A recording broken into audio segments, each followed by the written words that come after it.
అందరికీ నమస్కారం. నా పేరు Archana. Welcome to mysterious stories. ముందుగా అందరికీ హ్యాపీ దివాళీ. ఇక స్టోరీలోకి వెళ్తే ఈరోజు కథ ప్రియసఖి. అక్కడి నుండి లంచ్కి కదిలారు. అక్కి, హర్ష ఇద్దరు హర్షిత్ని సీరియస్గా చూస్తూ లిఫ్ట్లో టాప్ ఫ్లోర్కి వెళ్ళారు. అందరూ అక్కడ చూస్తున్న దృశ్యానికి కళ్ళు చెదిరిపోయాయి. అలాగే చూస్తూ ఉండిపోయారు. Full colour, full lightings, pure గ్లాస్తో ఉంది డైనింగ్ హాల్. ఒక సైడ్ స్విమ్మింగ్ పూల్, ఇంకో సైడ్ గార్డెన్ ఏరియా. లైఫ్లో ఎన్నడూ చూడని విధంగా కళ్ళకి కనువిందు చేస్తుంటే ఏదో కొత్త లోకానికి, కొత్త ప్రపంచానికి వచ్చినట్లు తిరిగి తిరిగి చూస్తూ ఉన్నారు. అంత బ్యూటిఫుల్గా ఆ క్రూయిజ్ని రెడీ చేశారు. ఇక వాళ్ళ కోసం స్పెషల్గా అరేంజ్ చేసిన డైనింగ్ టేబుల్పై కూర్చున్నారందరూ. హర్షిత్ వాళ్ళతో లైట్గా తిని ఆరుతో కలిసి లంచ్ చేయాలని వాళ్ళని పంపించి ఇక్కడికి వచ్చాడు. ఇక వాళ్ళని స్పెషల్గా ట్రీట్ చేస్తూ ఎవరికి ఏం డిషెస్ ఇష్టమో తెలుసుకొని అవే కుక్ చేసి ఎవరి వాళ్ళకి సర్వ్ చేశారు. ఒక్కొక్కరికి ఒక్కో సర్వర్. అక్కడ అక్కడ వీళ్ళకి తెలియనివి కూడా ఎన్నో డిషెస్ ఉన్నాయి. ఏది లేదు అనకుండా చాలా రకాల ఐటమ్స్ని ప్రిపేర్ చేసి ఉంచారు. ఎవరికి ఏం కావాలో అన్నీ వాళ్ళే దగ్గరుండి చూసుకున్నారు. చుట్టూ ఓషియన్ వ్యూ, అమేజింగ్ షిప్ అందాలని చూస్తూ లంచ్ చేస్తుంటే ఆ ఫీలింగ్ వేరే లోకంలోకి తీసుకెళ్ళింది. ఆరు మైండ్ ఒక్కసారిగా ప్లెజెంట్గా మారిపోయింది. అప్పటి వరకు ఉన్న టెన్షన్ మర్చిపోయి ప్రకృతిని ఎంజాయ్ చేస్తోంది. సముద్రం మీద నుండి వీస్తున్న చల్లగాలిలో మనసుని శుతిమెత్తంగా తాకుతూ ఉంటే ఈ లోకాన్ని మరిచి మనసు గాలిలో హాయిగా అలా అలా సీతాకోక చిలకలాగా ఎగురుతోంది. హర్షిత్ ఆమెను చూస్తూ ఉండిపోయాడు. కానీ ఏమాత్రం డిస్టర్బ్ చేయలేదు. ఎంజాయ్ చేస్తున్న ఆరు ఫేస్ని కళ్ళ నిండా మనసు నిండా నింపుకున్నాడు. ఇక తినడం మానేసి అక్కడ ఒక్కదాన్నే ఉన్నాను అని ఫీల్ అయ్యి కూర్చున్నదల్లా లేచి అక్కడి నుండి కాస్త ముందుకు వెళ్ళి పైన వెన్నెల ఆకాశం ఎంత ప్రశాంతంగా ఉంది అంటే మైమరిచిపోయి చుట్టూ చూస్తూ అలా రౌండ్గా తిరుగుతూ ఆమె హ్యాపీనెస్ని కాసేపు అలా ఎంజాయ్ చేస్తుంటే బుట్టబొమ్మలాగా అనిపిస్తున్న ఆరోహిని చూస్తూ ఉండిపోయారు. ఆమె తెల్లటి పాదాలు మునివేళ్ల మీద అలా గెంతులు వేస్తుంటే ఆరుని ఎవరు డిస్టర్బ్ చేయలేదు. హర్షిత్ ఎంత వద్దని ఊరుకున్నా అతని మనసు ఊరుకోవట్లేదు. ఆమె చెంతకు చేరమంటోంది. ఇక ఒక్కో అడుగు చిన్నగా ముందుకు కదిలింది. అక్కడ అంతమంది ఉన్నారు అన్న విషయం కూడా మర్చిపోయాడు. అలా రౌండ్గా తిరుగుతున్న ఆరు చెయ్యి పట్టి దగ్గరికి లాక్కున్నాడు. అలా లాగగానే ఫోర్సుగా వచ్చి అతని గుండెలకి తాకింది ఆరు. అప్పుడు ఇద్దరికి కళ్ళు ఒకే చోట కలిశాయి. ఐబాల్ తిప్పకుండా చూసుకున్నారు. చిన్నగా చినుకులు స్టార్ట్ అయ్యాయి. అలా వర్షపు బొట్లు ఒంటి మీద పడగానే ఇద్దరి శరీరాలు ఒక్కసారిగా పులకింతకి లోనయ్యాయి. సన్నటి గాలి, చిన్నగా వర్షం, చుట్టూ సముద్రం, మధ్యలో చిలక గోరింక. ఆ ఫీలింగ్ మాటల్లో చెప్పలేనిది, భాషకి అందనిది. ఇద్దరి మనసులు ఏకమయ్యి భావాలుగా మారి ఒకరు అనుభూతిని ఒకరు చెప్పుకుంటున్నాయి. అప్పుడు సడన్గా పక్క నుండి వచ్చిన మ్యూజిక్.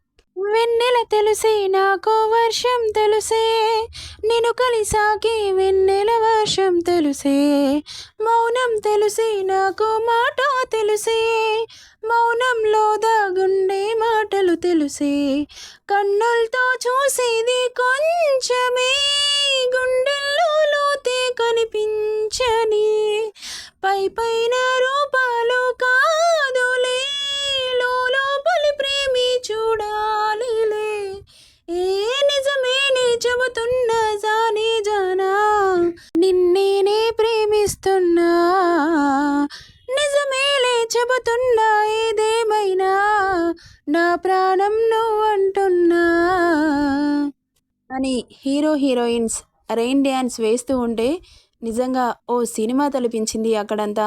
ఒక గంట పాటు అలాగే చూపు ఒకరి మీద నుండి ఒకరు తిప్పకుండా ఒకరి కళ్ళలోకి ఒకరు సూటిగా చూసుకుంటూ ఒక గంట అలాగే ఉండిపోయారు. చూస్తున్న వీళ్ళు కూడా తినడం మానేసి వీళ్ళిద్దరిని చూస్తూ ఉన్నారు. మన పాపకి మనసు సంతోషంతో నిండిపోయింది.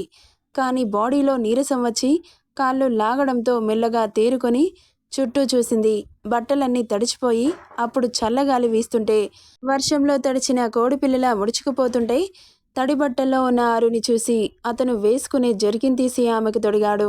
వర్షం కూడా ఆగిపోయి మబ్బుల్లో నుండి అప్పుడే బయటకొస్తున్న సూర్యభగవానుడి కిరణాలు వాళ్ళిద్దరి మీద పడుతుంటే వర్షంలో తడవడం వల్ల నీటి బొట్లు అక్కడక్కడ వజ్రాల్లా మెరుస్తుంటే అటు హర్షిత్ ఇటు ఆరు ఒకరినొకరు అతని అందానికి ఆమె అందానికి అతడు దాసుడయి చూసుకుంటూ ఉండిపోయారు. కాసేపటికి ఎండవేడి సుర్రుమని తాకడంతో తేరుకుని చుట్టూ చూసింది. ఆరు వీళ్ళిద్దరినీ కనురెప్ప వేయడం మరిచి చూస్తున్న వాళ్ళందరినీ చూసి సిగ్గు ముంచుకొచ్చి పరుగున పక్కనున్న రూంలోకి వెళ్ళిపోయింది. వెళ్తున్న ఆరుని చూసి చిన్నగా నవ్వి వీళ్ళిద్దరిని చూస్తున్న వాళ్ళని చూసి ఆల్ ఆఫ్ యూ క్యారియన్ అని చెప్పి వెళ్ళిపోయాడు. వెళ్తున్న హర్షిత్ని చూసి చిన్నగా నవ్వుకున్నారు. ఆమె వేసుకున్న డ్రెస్ తడిగా మారడంతో డ్రెస్ చేంజ్ చేసుకుందామని చిన్నగా ఆమె దుపట్టా తీస్తుండగా వచ్చాడు బాబు. ఆరు ఓపెన్ ద డోర్. నేను డ్రెస్ చేంజ్ చేసుకుంటున్నాను. పర్వాలేదు తీయు. సార్ ఏం మాట్లాడుతున్నారు? నేను డ్రెస్ చేంజ్ చేసుకున్నాక తీస్తాను. ఇప్పుడు తీస్తావా నేను ఓపెన్ చేయనా? అరే బాబా, అర్థం అవ్వట్లేదా? డోర్ ఎలా ఓపెన్ చేస్తారా అంటుంది ఫ్రస్ట్రేషన్లో. ఆమె మాటలకి చిన్నగా నవ్వుకుంటూ చేతితో చేస్తారు గాని త్వరగా తీయవే, లేకపోతే నేనే తీసి లోపలికొస్తాను అన్నాడు. అతని మాటలకి చిర్రెత్తుకొస్తుంటే దుపట్టా మీద వేసుకొని డోర్ ఓపెన్ చేసింది. వాట్ హ్యాపెన్ అనింది షార్ప్గా చూస్తూ. నేను డ్రెస్ చేంజ్ చేసుకోవాలి. వేరే రూమ్స్ లేవా? ఇదొక్కటే ఉందా? నాకు కావాల్సింది ఈ రూమ్లో ఉంటే వేరే రూమ్లోకి ఎలా వెళ్తాను? కావాల్సిందేంటి అనింది కళ్ళు చిన్నవి చేసి. నువ్వే బేబీ అంటూ నడుం చుట్టూ చేయేసి దగ్గరికి లాక్కుంటూ అన్నాడు. వాళ్ళందరినీ బయట వదిలేసి ఇప్పుడు మనం రొమాన్స్ చేస్తా కూర్చుంటే ఏమనుకుంటారు? వదులు అంటూ గింజుకుంటూ ఉంది. No no, I don't leave you. మరేం చేస్తావు అనగానే కొంటగా చూస్తూ I want kiss right now అనగానే గుడ్లు బాతుగుడ్లలా చేసి చూస్తూ ఉంది. You mad? Yes, I'm crazy. No sir, please go from here అంటున్నా ఆమె మాట బయటకు రాలేదు. క్లోజ్ చేశాడు. గింజుకుంటోంది. కిస్ హార్డ్గా మారింది. ఎంత గింజుకున్నా ఆమెకి నష్టమని లొంగిపోయింది. కిస్ స్మూత్గా సాగింది. తేనెలూరే పెదాల మకరందాన్ని అనువనువును జురుకున్నాడు. Please baby, I'm so hungry. అయ్యో ఆకలిగా ఉందా? పద లంచ్ ఎదువు అనింది. అప్పటి వరకు ఉన్న కోపం పోయి స్టమక్ పట్టుకొని ఈ ఆకలి కాదు అని ఆమె దుపట్టాన్ని కాస్త పక్కకు జరిపి దాగుడు మూతలాడుతున్న ఏదా అందాలని చూస్తూ చెస్ట్ మీద ముద్దు పెట్టి ఈ ఆకలి అన్నాడు. అతని పెదవుల స్పర్శకి ఒళ్ళు జల్లుమనింది. ఆరుకి నాకు నిన్ను క్షణం కూడా వదలాలనిపించట్లేదు. I want you more and more. Please baby, control చేసుకోవడం చాలా కష్టంగా ఉంది అన్నాడు. ఆరు చుట్టూ పట్టు బిగించి. అతని మాటలకి ఆరు గుండెల్లో రైళ్లు పరిగెడుతున్నాయి. బెదిరి చూపులు చూస్తున్న ఆరుని ఏమైంది అలా చూస్తున్నావు అంటూ కళ్ళెగరేశాడు. ఏం లేదు అన్నట్లు తల అడ్డంగా ఊపింది. ఎందుకంటే నో చెబితే నేనంటే ఇష్టం లేదా అని అడుగుతాడు. నాకు ఆకలిగా ఉంది సార్, మీరు బయటకెళ్తే డ్రెస్ చేంజ్ చేసుకుంటాను అనగానే ఓకే క్యారీ ఆన్ అని బుగ్గ మీద ముద్దు పెట్టి యువర్ సో సెక్సీ అని చెవిలో చెప్పి వెళ్ళిపోయాడు. వెళ్తున్న అతన్ని చూస్తూ ఆలోచనలో పడింది ఆరు. అతనికి ఏం చెప్పి తప్పించుకోవాలని. ఈసారి చెప్పడానికి ఏం రీజన్స్ లేవు. ఏం మాట్లాడినా నా మీద ప్రేమ లేదా అంటాడు. ఏం చేయాలో పాలుపోవట్లేదు. కాసేపటికి హర్షిత్ ఆరు అని పిలవడంతో ఆలోచనల నుండి తేరుకొని వస్తున్నా అనింది. ఓకే కమ్ ఫాస్ట్ అనగానే డ్రెస్ చేంజ్ చేసుకొని బయటకొచ్చింది. సిల్వర్ కలర్ లాంగ్ ఫ్రాక్లో బాపు బొమ్మల ముద్దుగా అనిపిస్తుంటే అలాగే చూస్తూ యువర్ లుకింగ్ సో బ్యూటిఫుల్ అని ఆమె చేయి పట్టి తీసుకెళ్లాడు. ఇక వాళ్ళు లంచ్ చేసి అక్కడి నుండి వెళ్ళిపోయారు. అదేంటి వీళ్ళంతా అప్పుడే తినేశారా? నేనే తినమని చెప్పా. ఎందుకు సార్? నాతో తినాలని లేదా? అది కాదు, ఏది కాదు అంటున్న ఆరుని అమాంతం లిఫ్ట్ చేసి డైనింగ్ టేబుల్పై కూర్చోబెట్టి అతను ఆమెకు ఎదురుగా చైర్ వేసుకొని ప్లేట్లో ఫుడ్ సర్వ్ చేసి ఆమె నోటికి అందించాడు. అలాంటి రియాక్షన్కి షాక్ అయ్యి నోరు తెరిచింది. గుడ్ అంటూ తినిపిస్తుంటే నేను మీ పక్కన కూర్చుంటాను అనింది. ఇలా బాలేదా? అది కాదు సార్. ఏది కాదు అంటూ ఆమె వేసుకున్న చెప్పల్స్ని ఒక చేత్తో తీసి ఆమె తమలపాకుల్లాంటి పాదాలని పెదాలతో టచ్ చేస్తుంటే ఒళ్ళు జివ్వమని కళ్ళు గట్టిగా మూసింది. ఓయ్ ఓపెన్ అనగానే కళ్ళు తెరిచింది. నేను తెరవమంది ఐస్ కాదు మౌత్ అనగానే టక్కున మౌత్ ఓపెన్ చేసింది. ఆమెకు తినిపించి కిందకి దించాడు. ఆరు అతని మాయ నుండి తేరుకొని అయ్యో సార్, మీరు తినలేదు కదా అనగానే త్వరగానే గుర్తొచ్చింది. సారీ సార్ అంటూ ప్లేట్లో ఫుడ్ పెట్టి తినిపిస్తుంటే ఆమె సున్నితమైన మునివేళ్ళు అతని పెదాలకి తాకుతుంటే కసుక్కున కొరికాడు. అబ్బా అనింది. సారీ ఫుడ్ అనుకున్నా అన్నాడు నాటీ లుక్స్తో. ఇక మనసు కడుపు రెండు నిండడంతో అక్కడి నుండి అంజలి వాళ్ళ దగ్గరికి వెళ్ళారు. అక్కడంతా డ్యాన్సులు చేస్తూ కనిపించారు. అగస్త్య అను డ్యాన్స్ చేస్తున్నారు. రా నా ఆశలు పోగేసా, నీ గుండెకు వచ్చేసా, నీ రకకు రంగం సిద్ధం చేసా, ఎందుకు పుట్టిందో పుట్టింది, ఏమో నువ్వంటే ముచ్చట పుట్టింది, పుడతానని పిచ్చి పట్టింది, నీ పేరు పెట్టింది, వయ్యారం నీ కట్టింది, గోరింట పెట్టింది అంటూ స్టెప్స్ వేస్తుంటే ముద్దుగా అనిపించి అలాగే చూస్తూ ఉండిపోయారు. హర్షిత్ ఆరుని చూసి చిన్నగా నవ్వితే, బాబోయ్ ఏంటి ఇలా చూస్తున్నారు, నన్ను బుక్ చేయాలనుకుంటున్నారా ఏంటి, ఇక్కడ నుండి మెల్లగా ఎస్కేప్ అవ్వాలి అని అక్కడి నుండి అంజు పక్కన కూర్చుంది ఆరు. ఇక వాళ్ళ డ్యాన్స్ పర్ఫార్మెన్స్ పూర్తవడంతో అక్షయ, పూజ వారు కూడా డ్యాన్స్ చేసి ఎంటర్టైన్ చేశారు అందరినీ. ఇక డ్యాన్స్ పర్ఫార్మెన్స్ పూర్తవడంతో అక్షయ బౌల్ తీసుకొని వచ్చి అందులో అన్ని చీటీలను వేసి అందరినీ రౌండ్గా కూర్చోమని చెప్పి మధ్యలో బౌల్ పెట్టింది. ఇక ఒక బాల్ని తీసి మ్యూజిక్ వస్తున్నంతసేపు ఒకరి నుండి ఒకరికి పాస్ చేయమని చెప్పి ఆ మ్యూజిక్ ఎక్కడ ఆగుతుందో వాళ్ళని బౌల్లో ఉన్న చీటీని తీసి అందులో ఏముందో అది చేయాలని చెప్పగానే అందరూ ఓకే అని అనడంతో గేమ్ని స్టార్ట్ చేశారు. మ్యూజిక్ ఆన్ అయింది. బాల్ ఒకరి చేతిలో నుండి మరొకరి చేతిలోకి పాస్ అవుతోంది.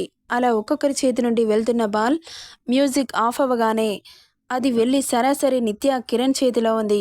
పెద్దడాడి ఇప్పుడు మీరు తీయండి చీటీని అంటూ బౌల్ ముందుకు చాపగానే చీటీ తీసి చూశారు. డైలాగ్ చెప్పాలి అని ఉండడంతో నోనో నాకు డైలాగ్ చెప్పడం అస్సలు రాదు అన్నాడు కిరణ్.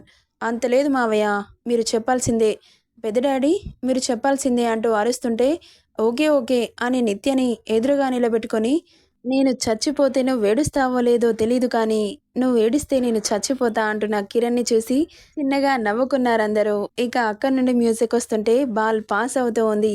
ఇక ఒక్కసారిగా మ్యూజిక్ ఆఫ్ అవ్వడంతో బాల్ రాజారావు, సింధుజ చేతిలో ఉండడంతో తాతయ్య అని అరుస్తుంది అక్షయ. వాళ్ళ ముందు పెట్టగానే ఒక చీటీని తీశారు. చీటీ ఓపెన్ చేయగానే డ్యాన్స్ వేయాలని ఉండడంతో డ్యాన్స్ ఏంటి మాకు రాదు అంటూ అరుస్తున్న నో నో గ్రానీ మీరు చేయాల్సింది అని అందరూ అరవడంతో ఇకేం చేయలేక రాజారావు, బాలకృష్ణ, సింధుజ దివ్యభారతి స్టైల్లో స్టేజ్ మీదకి వెళ్ళగానే మ్యూజిక్ స్టార్ట్ అయింది. ఆ మ్యూజిక్ వినగానే ఒక్కసారిగా షాక్ అవుతుంది సింధుజ.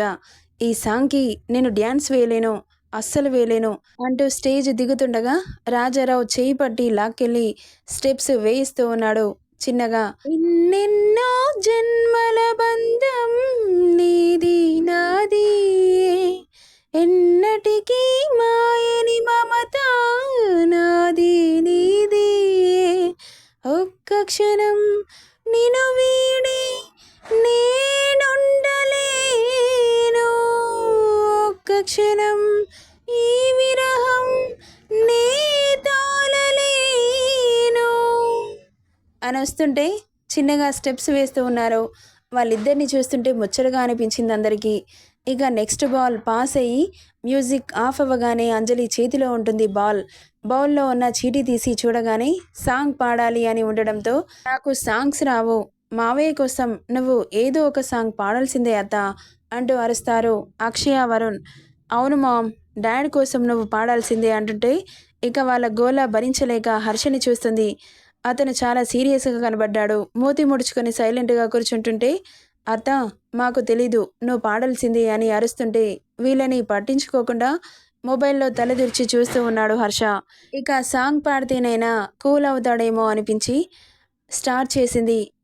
నీతో ఏదో అందామనిపిస్తోంది, ఎప్పుడో నీతో ఉండాలనిపిస్తోంది, నా పుట్టుక నీతో మొదలైంది, నీతోనే పూర్తయిపోతుంది,